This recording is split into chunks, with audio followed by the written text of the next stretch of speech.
So what are some applications? I divided the applications based on modality.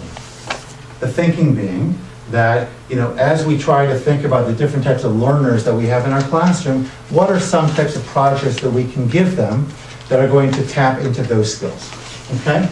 So for example, if they're visual learners and they have a particular affinity for text, they do really well reading words, and that's really a strength of theirs, then there are a variety of different applications. You could have the students write an essay.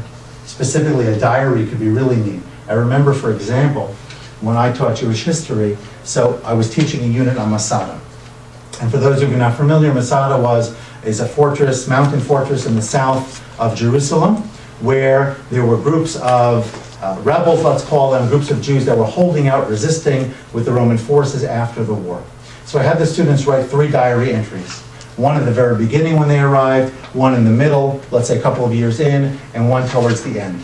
And the idea of the diary was for them to take the information that was shared and rather simply to say, well, they were there from this year to this year, and things started this way, and it sort of tailed off towards the end, and this is how it ultimately ended. They actually had to take on a personality. They actually had to become a young girl, an older boy, a grandparent, somebody on the mountaintop, somebody dealing with the experience. And the girls would typically take the tea leaves, and burn the edges of the paper, make it all nice and fancy. The boys not so much, but the idea would be they really got into the assignment. They made it more personal, okay? That could be done independently, that could be done collectively, but it was a nice alternative approach to getting the same out of the students, but that much more rewarding and deep. At least that was my experience. Having the students write newspaper articles, song lyrics, poetry, right? Having them engage as individuals in the storyline. It's great for literature, it's great for narrative, it's great for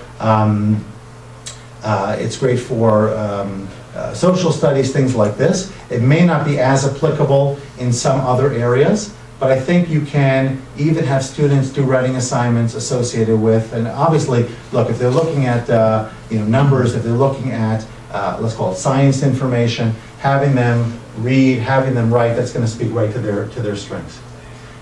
Logical, mathematical, you're talking about having students create flowcharts, timelines. Planning a trip would be really neat, and you can tap into a variety of modalities with this. Let me give you an example.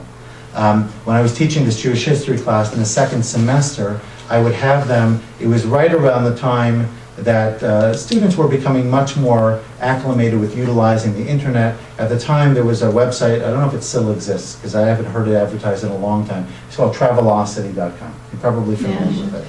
So instead of Travelocity, I called it TravelHistory.com, and the context was that we created a time machine and they were going to bring people back in time, and they were travel agents. Okay? So you're going to plan a trip to, let's say, Spain 1492.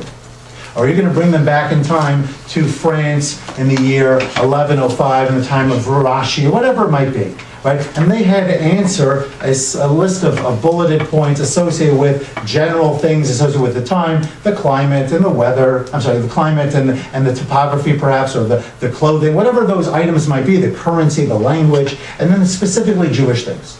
Who was the leading rabbi at the time? What were their relationships with the general community, etc., the general challenges that they might have, and to do so as a travel agent with an itinerary. On day number 1, we're going to visit here. On day number 2, we're going to go there. On day number 3, we're going to do this. And this way, they were taking the information, and they were really plotting it. They were really thinking about how does this apply in real terms.